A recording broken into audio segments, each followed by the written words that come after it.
De onde vem o poder para testemunhar? Evangelho de Lucas. Comentário de Mari Persona.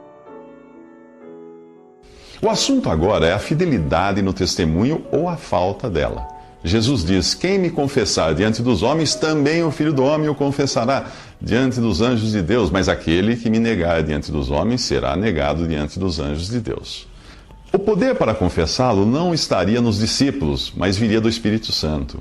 Eles confessariam ousadamente, sim, o nome de Jesus, e exceto João, todos os apóstolos acabariam mortos, executados.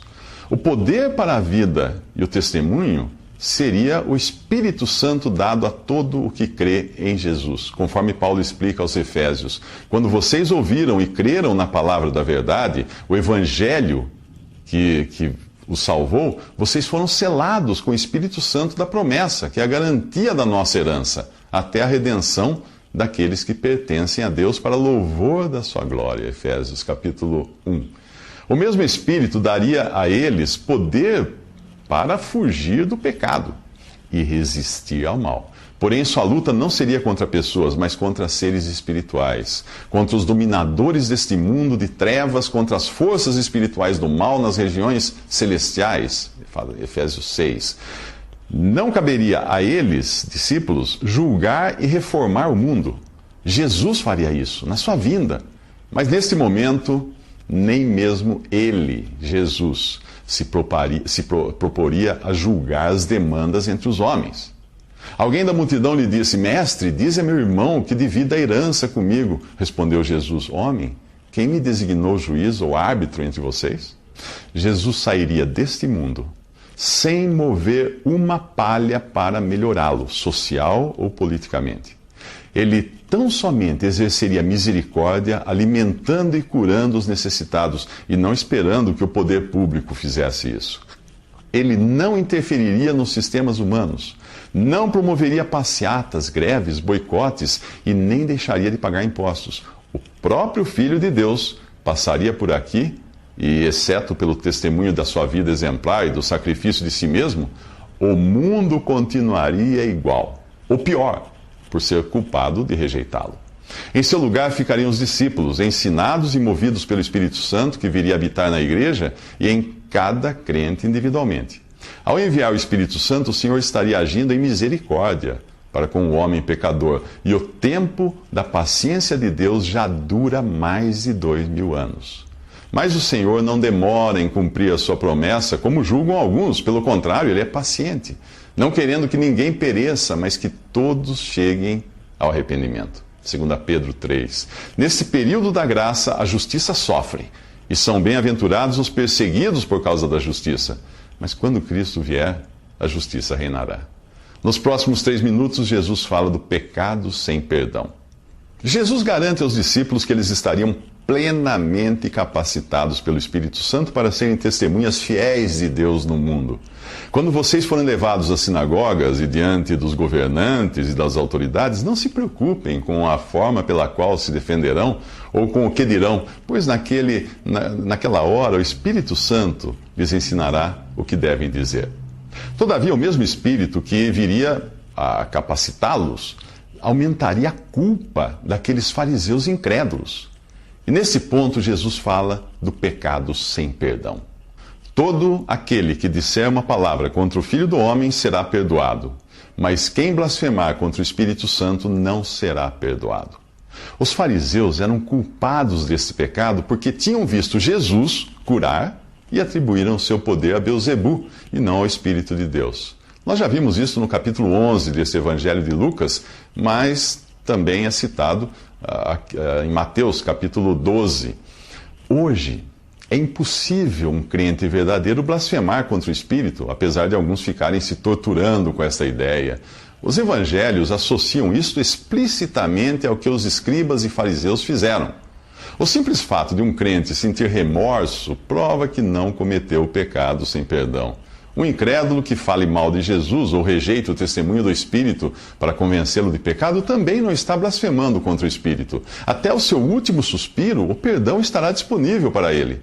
Mas se ele morrer na incredulidade, aí sim estará perdido. Não por blasfemar, mas por ter recusado a dádiva de Deus para salvá-lo. Saulo, depois Paulo, né? Não só falou mal de Jesus, como perseguiu e entregou à morte seus discípulos. Mesmo assim, ele foi perdoado quando creu e transformado por Deus num instrumento de bênção para muitas pessoas. Hoje, pregadores perversos usam do argumento da blasfêmia contra o Espírito como instrumento de terror para manter o controle sobre os seus seguidores. Alguns ameaçam os que querem abandonar suas congregações, alegando que estariam assim virando as costas para o Espírito Santo e, portanto, blasfemando. Movidos pelo medo, muitos continuam a obedecê-los cegamente e sustentá-los com seus bens. Quão diferente é esse modo de agir do amor demonstrado pelo verdadeiro pastor das ovelhas, que não ameaçou nem mesmo seus carrascos. Quando insultado, ele não revidava. Quando sofria, não fazia ameaças, mas entregava-se àquele que julga com justiça. 1 Pedro 2. Ele foi oprimido e afligido, contudo não abriu a sua boca. Como um cordeiro foi levado para o matadouro, e como uma ovelha que diante de seus tosqueadores fica calada, ele não abriu a sua boca. Isaías 53. Nos próximos 3 minutos, Jesus fala justamente de uma característica desses falsos pregadores: a ganância. Jesus diz aos discípulos: fiquem de sobreaviso, cuidado. Cuidado contra todo tipo de ganância. A vida de um homem não consiste na quantidade dos seus bens. Este aviso deveria ser suficiente para os que enchem os templos dos pregadores da teologia da prosperidade, deixando-os cada vez mais ricos. Esses pregadores gostam quando suas riquezas são denunciadas na mídia, porque essa propaganda faz um bem tremendo para os seus negócios. Afinal, se você for ganancioso, irá querer seguir o pregador mais próspero que encontrar, não é mesmo? Na sua cabeça, ele é o mais abençoado por Deus, e quanto mais rico, maior a probabilidade de ele revelar o segredo da sua prosperidade. Talvez você pergunte, mas o Antigo Testamento não está cheio de promessas de prosperidade para os que são fiéis, os que forem fiéis? Sim, está. Mas a pergunta que você deveria fazer é esta: por que o Antigo Testamento está cheio de promessas de prosperidade e o Novo Testamento diz para nos contentarmos com o que temos? Você não terá qualquer dificuldade com isto se entender a verdade dispensacional.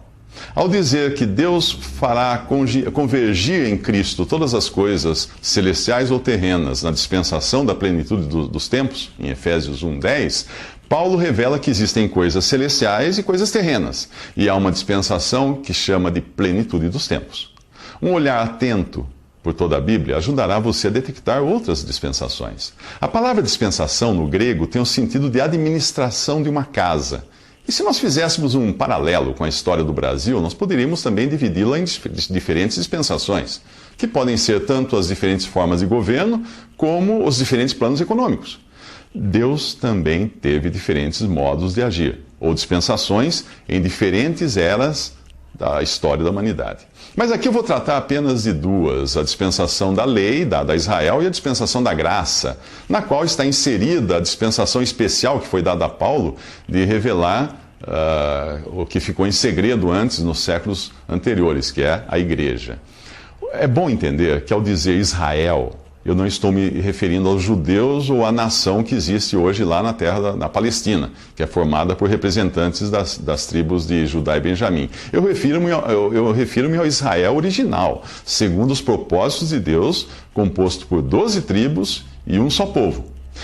Quando eu falo em igreja, eu não estou falando de algum edifício ou organização religiosa, mas no seu sentido original também, que é os chamados para fora, isto é, os que são chamados para fora deste mundo durante o período de rejeição de Cristo, que são habitados pelo Espírito Santo e formam um só corpo, do qual Cristo é a cabeça no céu.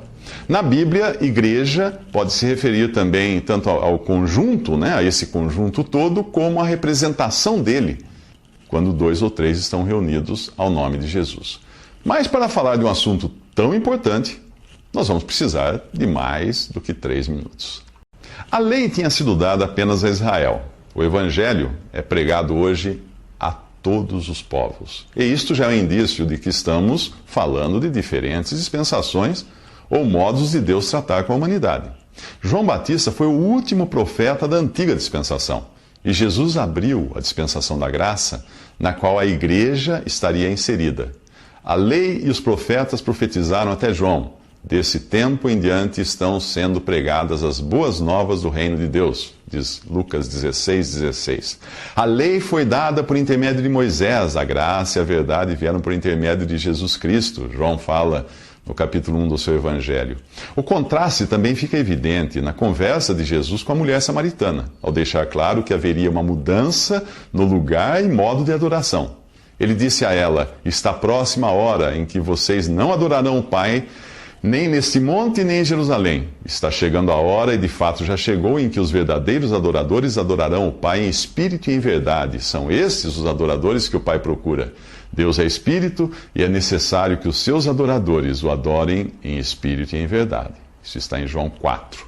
Como Messias prometido, Jesus veio para o que era seu, o povo de Israel, mas os seus não o receberam. Contudo, aos que o receberam, aos que creram no seu nome, deu-lhes o poder de se tornarem filhos de Deus, os quais não nasceram por descendência natural, nem pela vontade da carne, nem pela vontade de algum homem, mas nasceram de Deus. João capítulo 1. Se na dispensação da lei nenhum israelita ousaria chamar Deus de Pai, agora Jesus inaugurava uma nova relação de parentesco.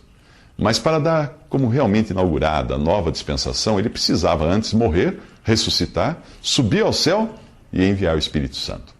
Nada disso existiu antes. A lei exigia que os homens fizessem algo para serem abençoados.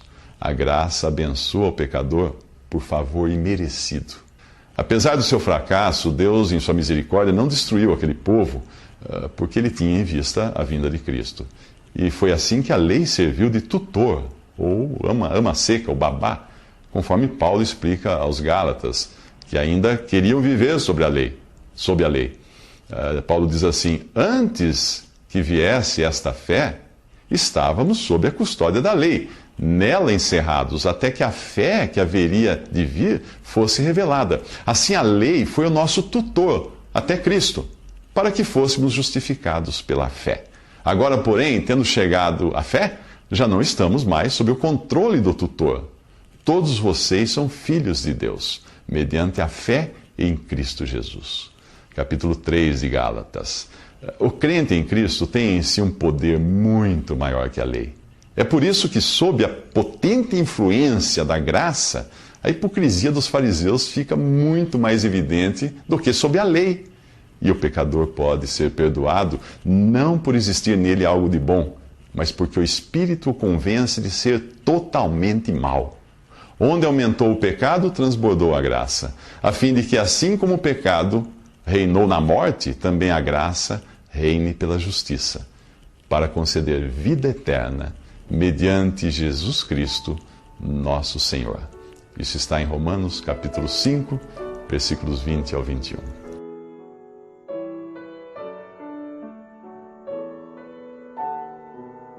Visite Respondi.com.br. Visite também 3minutos.net.